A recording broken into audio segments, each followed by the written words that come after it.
सांप को हम समझेंगे वैज्ञानिक दृष्टिकोण से और नवीनतम खोज ये कहती है कि सांप के पास कान नहीं होते हैं, लेकिन पृथ्वी पे सांप अकेला ऐसा प्राणी है जो ध्वनियों को पकड़ता है और उसका पूरा शरीर सुनता है। desire, love and hate, Indian culture, lust, mythology, problem, life, depression, सवाल ऐसे जो अब तक पूछे नहीं। जवाब ऐसे जो अब तक दिए नहीं गए।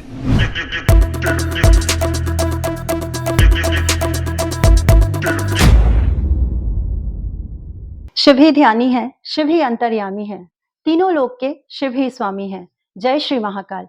आप सभी को सावन के पावन पर्व की बहुत बहुत शुभकामनाएं। और हमारे शो टॉक विद मास्टर में मैं शीतल शर्मा आप सभी का हार्दिक हार्दिक अभिनंदन और स्वागत करती हूँ। आज हमारे शो में हमारे साथ मौजूद है ध्यान गुरु मिस्टर दिनेश परिहार जी। सर, सावन का पावन पर्व चल रहा है और हमने देखा है कि सांपों का शिव जी के साथ एक बहुत ही गहरा संबंध होता है। तो आज का मेरा सवाल उसी पर है कि भगवान शिव परम ध्यानी है, पर सांपों के पास ध्यानियों को परखने की एक अद्भुत क्षमता है, क्यों? सांप अनूठा है और हिंदुओं ने तो सांप के लिए एक अलग ही मान्यता बना के रखी, उसको देवता के रूप में पूजा है। और भगवान शिव जी के कोई भी ऐसा पिक देखे जहां वो ध्यान में बैठे, आप सांप को गले में लटका अलग पाएंगे। ये सांप या नाग इतना ज्यादा महत्वपूर्ण है कि 12 ज्योतिर्लिंग में से एक उज्जैन में जो महाकालेश्वर का मंदिर है, वहां नाग पंचमी के दिन शिखर पे जो सर्पराज के मंदिर है वहां पे दर्शन होते हैं। क्या रीजन रहे कि सांप को हमने भगवान शिव के साथ जोड़ा है, या क्या रीजन रहा कि आपने कहा कि ध्यानियों को परखने की अद्भुत क्षमता है? सांप निश्चित रूप से किसी भी और जानवर या पक्षी से बहुत बहुत ही अलग है। सांप को हम समझेंगे वैज्ञानिक दृष्टिकोण से।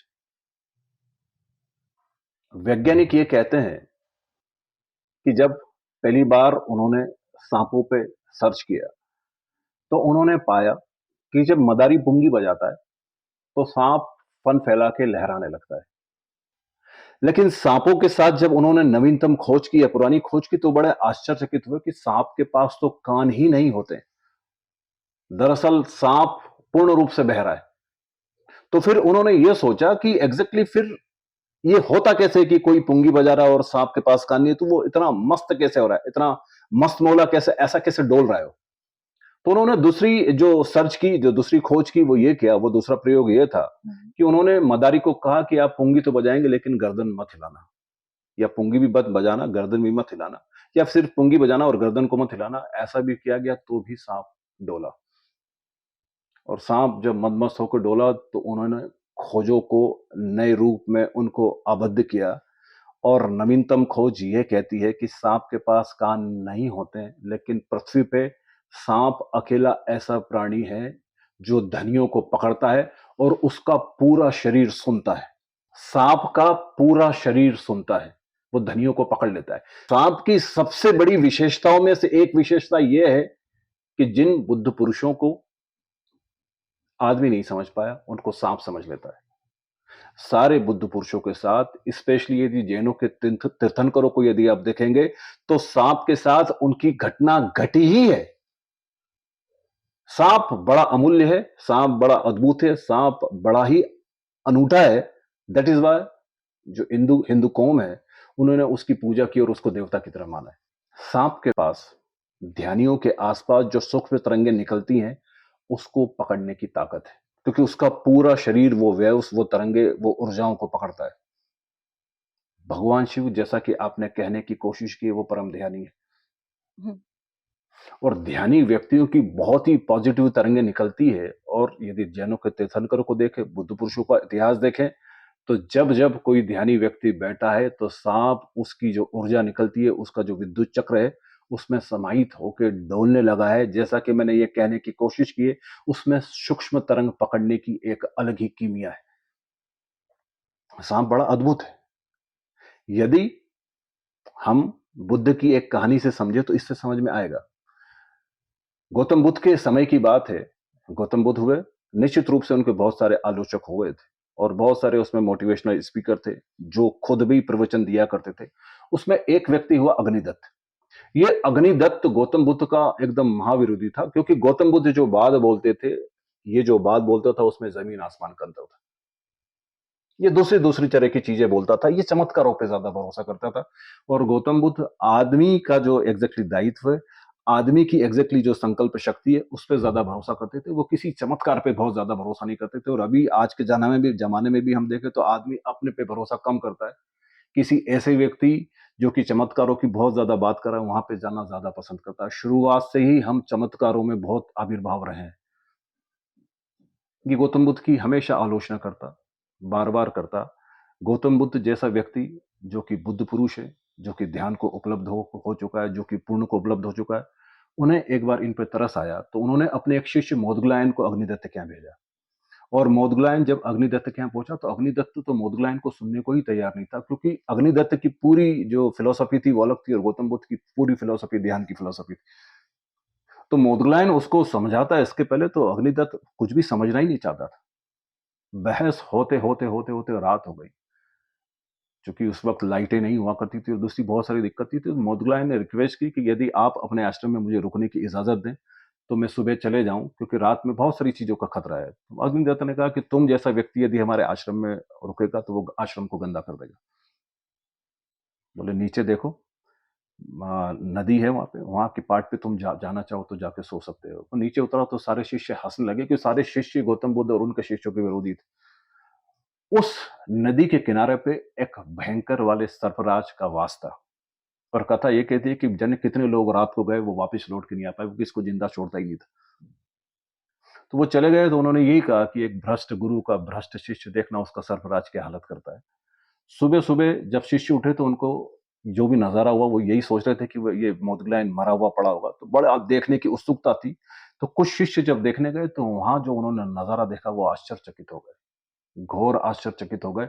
ऐसा नजारा उन्होंने अपनी जिंदगी में कभी नहीं देखा था। वो दौड़ते हुए आए और बाकी के शिष्य को कहा कि देखो कि चमत्कार क्या हुआ है। जब बाकी के शिष्य गए तो अग्निदत्त भी रुक नहीं सका और अग्निदत्त भी वहां गया। वहां अद्भुत नजारा ये था कि मोदगलायन सुबह सुबह के वक्त में ध्यान लगाए बैठा है और वो जो सर्प, जो खतरनाक सर्प था, ऊपर पहरा देते हुए डोल रहा है। एग्जैक्टली असली घटना है। जैसा कि मैंने कहा कि सांपों के पास एक शक्ति है कि वो बुद्ध पुरुषों की, ध्यानियों की तरंगों को पकड़ लेते हैं। सारे शिष्य देख के आश्चर्यचकित हो गए, क्योंकि वो उस इलाके से वाकिफ थे। तभी गौतम बुद्ध का आगमन हुआ।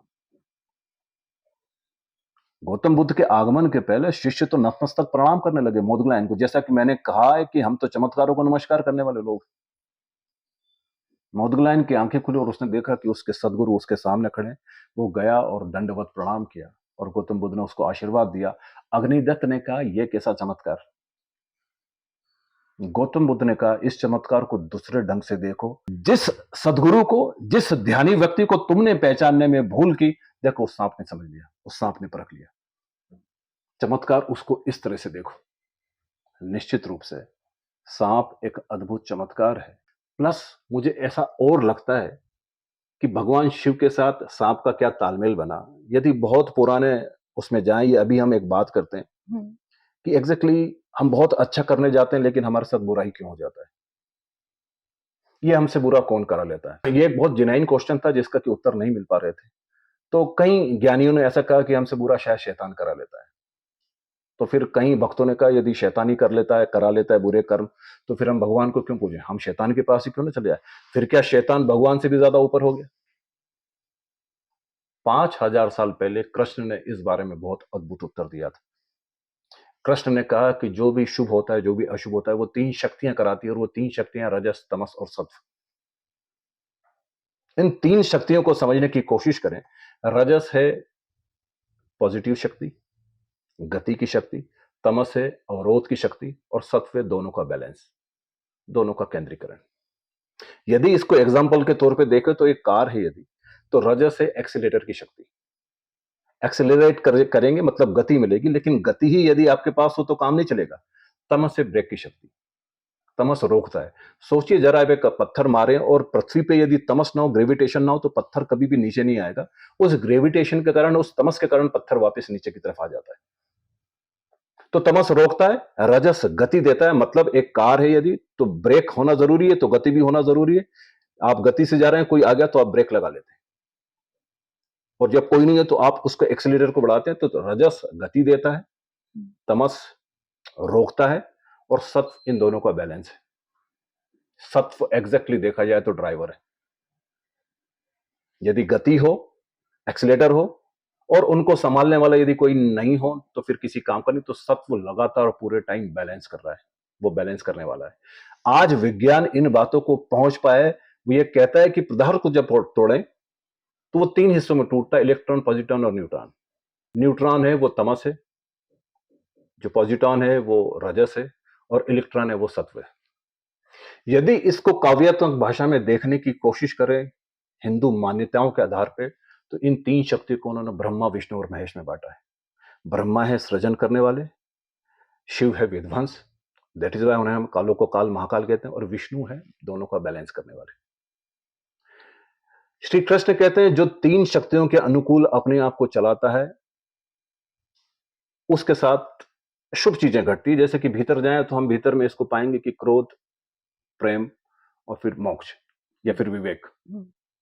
क्रोध में जो पूरा जीवन लगा देता है वो नरक की तरफ चले जाता है, प्रेम में जो पूरा जीवन लगा देता है वो स्वर्ग की तरफ चले जाता है, और दोनों का विवेक के साथ अतिक्रमण कर जाता है, वो मोक्ष को उपलब्ध हो जाता है।